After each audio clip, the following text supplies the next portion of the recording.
From Anshe Sfar Beth El Emeth Congregation, it's time to take 10 Minutes for Torah with Rabbi Joel Finkelstein.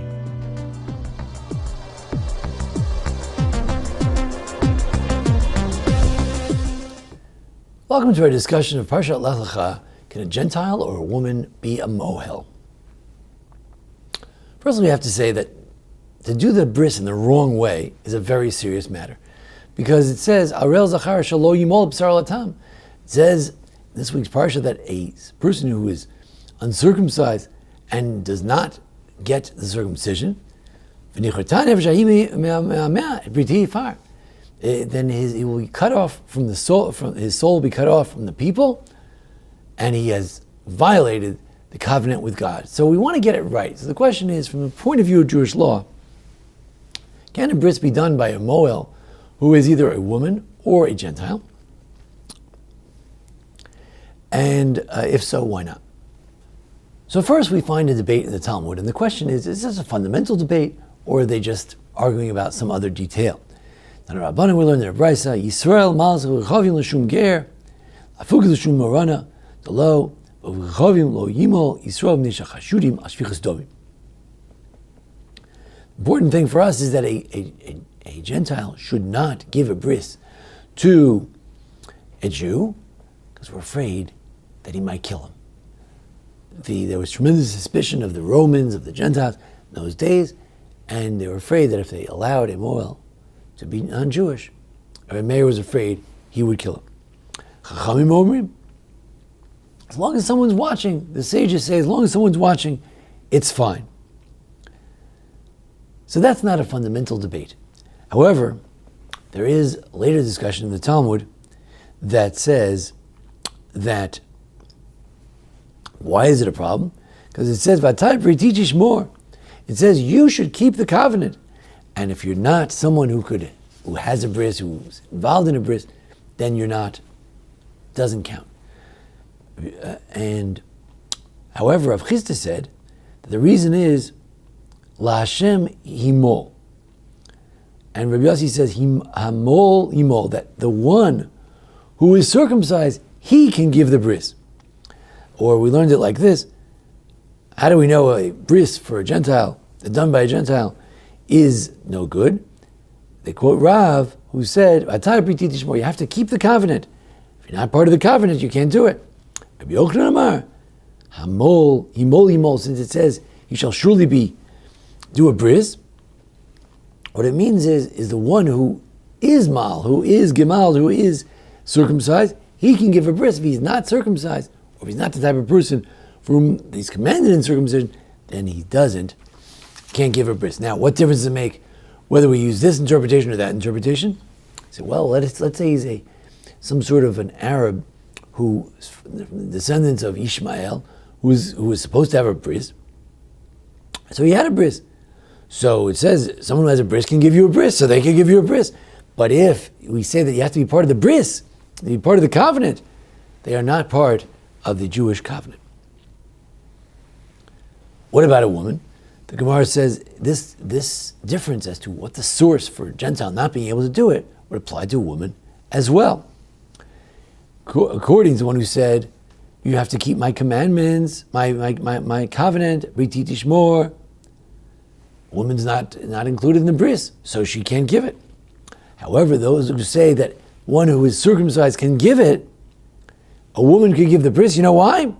Because a woman is as if she has a bris. Because since she doesn't have a possibility to have a bris, therefore it's as if she does have a bris.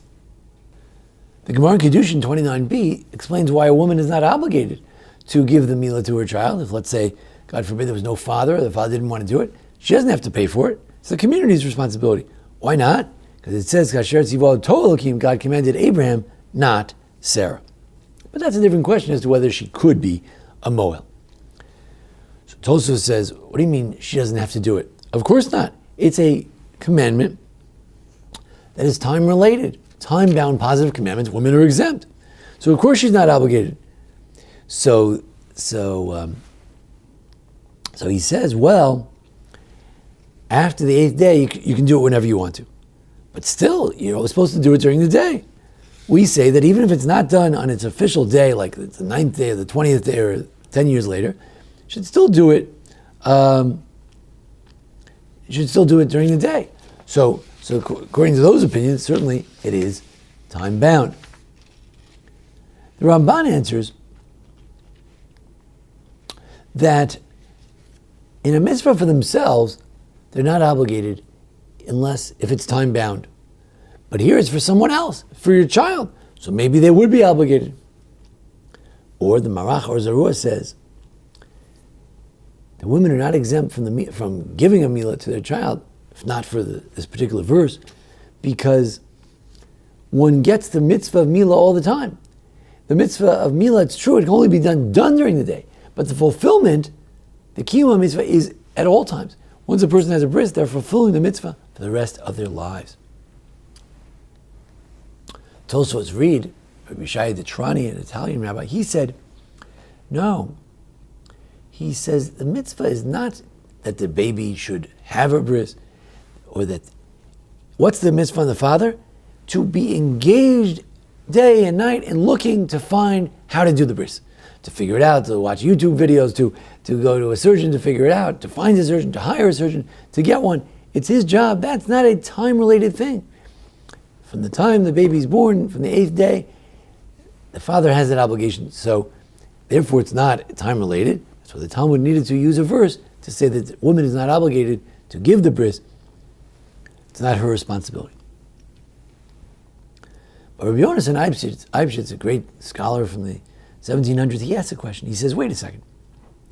The father either does the bris himself or he appoints a messenger. And we know a Gentile can't be your messenger. So then that's why you can't have a Gentile. Why do we need a verse that says a Gentile can't do it? Of course he can't do it because he can't be my messenger. Messengership is something that's only applicable to someone for whom the mitzvah applies. Say a Gentile can't blow the shofar for me, right? A Gentile can't make kiddush for me because he's not obligated. So too, he can't do the bris because he's not obligated. But Tosfos Reed gives an answer. The father has to just make sure it's done. He's not appointing a messenger. Whoever does it, he just doesn't make sure it's done. Maybe you could use a Gentile. And the answer is you cannot. Now, the Vilna Gaon says, well, the woman is obligated, but not qua mother. She's obligated like everyone else. There's the court is supposed to take care of it. The community is supposed to take care of it. And the woman is obligated in a sense that she's a member of the Jewish community. In that sense, she has to take care of that the boy should have a bris, not because she's a woman, not because she's a mother, but because she's part of the Jewish people, and Jews have to make sure boys have a bris. Finally, what does the Rambam say? Well, it's strange. He says, anybody can give a bris, even someone who doesn't have a bris themselves, but they're obligated, or even a slave in those days when they had slaves. A woman, he says a woman could do it, and katan, and even a child could do it, if there's no man. Does that only apply to the woman? If there's no man, you can do it with a woman, or just when there's no man, you can do it with a child. But a Gentile should not. And if he did, you don't have to do it again. Because usually, sometimes if you do a bris that's not proper, you take a drop of blood, he says, no, you don't have to do anything. So he says, a woman, yes, but a man, but a Gentile, not. But if the Gentile did it, it works. You don't have to do it again. Why don't you have to do it again? So the Kesef Mishnah of Yosef Karo says, well, the Rambam wasn't sure. Should he say like the opinion that a Gentile could do it, he can't do it? So he said, well, if he did it, we'll let him get away with it. But the Shagas Ari says, what are you talking about? This is a Torah law. We need to get a bris for this boy. It's a Torah mitzvah. And if you're not sure if you have a Torah mitzvah, you got to do it again. So why doesn't he do it again? Rather, it must be that the Rambam holds that a Gentile bris is so bad it can't be done over. Even if you take a drop of blood, it doesn't work. Very strange opinion. What's the bottom line? Bottom line is the Shulchan Aruch, the Code of Jewish Law, written in the beginning of the around 1500 by Rabbi Yosef Karo. So he says, anyone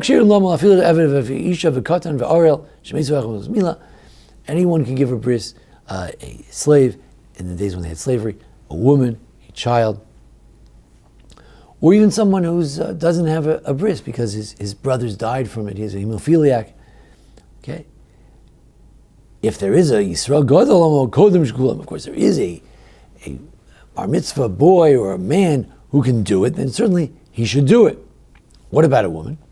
So the Shulchan Aruch said yes. But the Ramah, the Ashkenazic authority, whom we follow if you're Ashkenazic, he says, no, some people say that a woman should not do it. And that's what we try to do. We try to find a man. He says you tried to find one. It seems to imply if you did it, if you couldn't get a man, you use a woman. But a Gentile, even if he has a bris, he cannot give a bris. And if he did, you don't have to do it again. So he quotes the Rambam. That's the Shulchan Aruch. But the Ramah, the Ashkenazic authority, Rabbi Moshe Israel, he says no.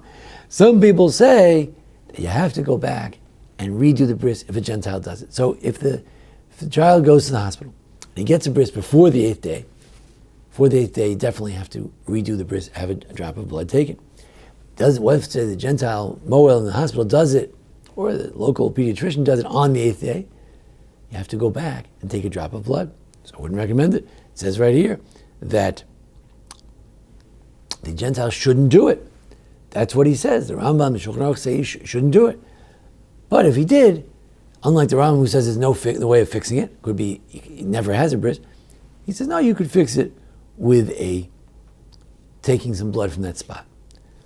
Then we get to a trickier point. What about someone who's against the Torah? He's a Jewish doctor, but he doesn't believe in the Torah. He doesn't do any of the mitzvos. I'm sure he does some mitzvos. Every Jew does hundreds of mitzvos, but let's say he says Judaism is stupid. He doesn't like it. So, or he says, I'm not going to give a bris to my son. I want my son to be perfect. I don't want to give him a bris. So then he has the same rule as the Gentile who cannot give a bris. So to be careful, the Mohel should be someone who's a God-fearing person. You know they're not rebels against the Torah, because that could give them, for this particular law, could give them the status of a Gentile. Obviously, a Jew is always a Jew. But for this particular law, he would have the same disqualification as a Gentile. It should be someone who not only is Jewish, but also believes in the Jewish tradition. Thank you for joining us here at the Anshe Sfar Beth Lecha congregation for our discussion of the Gentile or the woman Mohel or Mohelet. Join us each week for our discussion of the holidays, various parshiot. And thanks to Jason Lefkowitz, our producer. Thank you.